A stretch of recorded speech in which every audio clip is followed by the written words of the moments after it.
Hello, my name is Frank Clegg, and I've spent over 40 years in the technology sector. My most recent position is a president of Microsoft Canada. In my career, I've seen the tremendous benefit that technology can provide. I've also seen the potential harm if technology is not implemented correctly. And I believe our current implementation of wireless technology is not safe. That's why I co-founded Canadians for Safe Technology and why I joined the business advisory group of the Environmental Health Trust. I am especially concerned about our current implementation of 5G wireless technology. And the more research I do and the more experts I talk to, the more concerned I become. Now, there's no doubt that there are benefits such as autonomous vehicle and faster download speeds. At the same time, I think there is potential harm. I think it's important that we understand that 5G is not just an incremental number on our cell phones.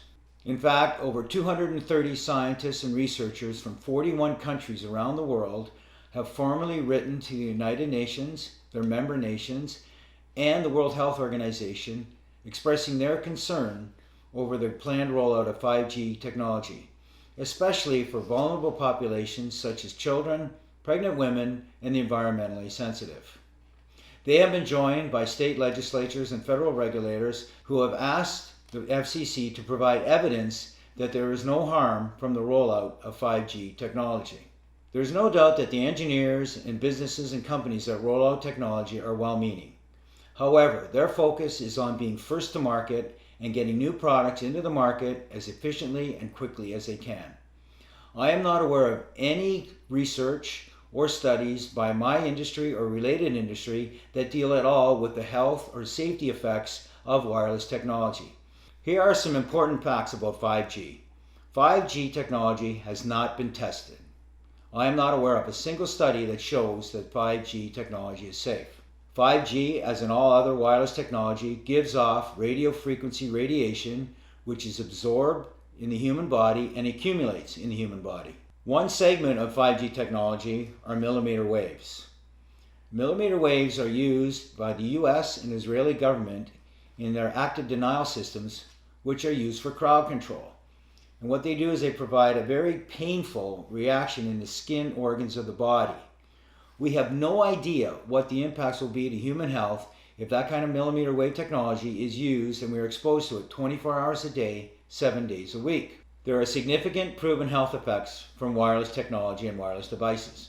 These include insomnia, headaches, fatigue, heart palpitations, all caused by exposure to wireless devices and the radiation from them. More serious symptoms and conditions include heart arrhythmia, infertility, tinnitus, numbness or tingling in the extremities, diabetes, cancer, and permanent DNA damage. Mental health is also impacted, with increased anxiety, depression, rises in ADHD and autism, mood swings, and emotional instability.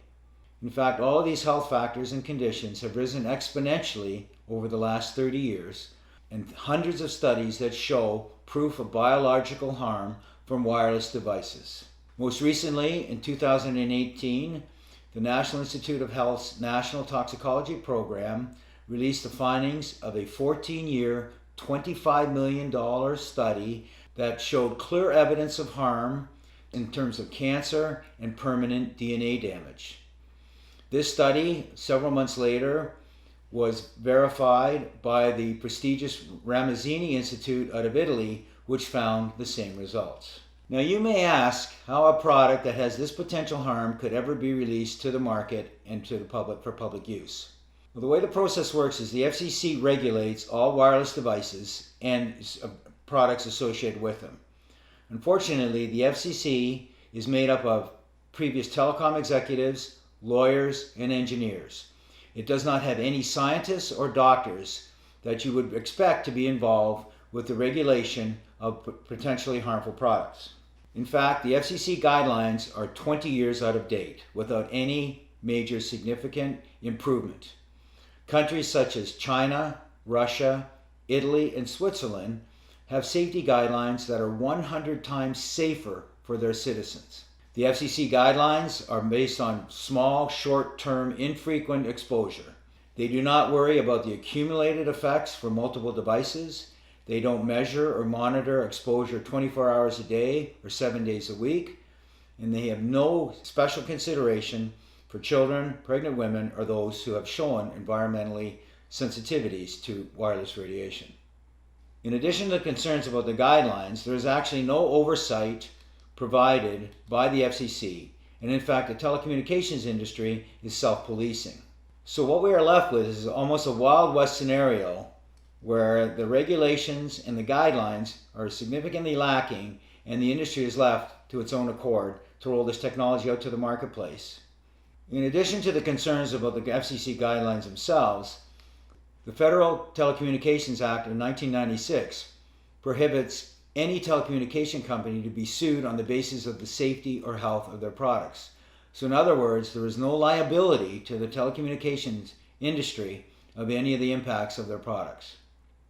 Just last week, the reinsurer Swiss Re came out with their annual forecast, and they specifically identified 5G technology as an upcoming insurable health concern globally over the next 3 years. There is also mounting evidence that the telecommunications industry knew about the potential impacts of RF radiation years ago. And in fact, we're starting to see some of the behavior from my industry similar to what the tobacco industry did over the last few decades. The telecommunications industry has over 500 lobbyists working in Congress and other areas of legislature protecting the industry. Together, all of these issues that I've referenced, plus the general lack of awareness in the general public, have led us to the situation where we are today. So where are we today? Today we currently have a significant amount of exposure in our homes, in our businesses, in our schools, and in most public areas we go to. Cisco has announced and predicted by 2030 there will be over 500 billion wirelessly connected devices in the world. That works out to be almost 60 devices for every person on the planet. Many states and cities around the world are debating and passing legislation about the rollout of 5G technology.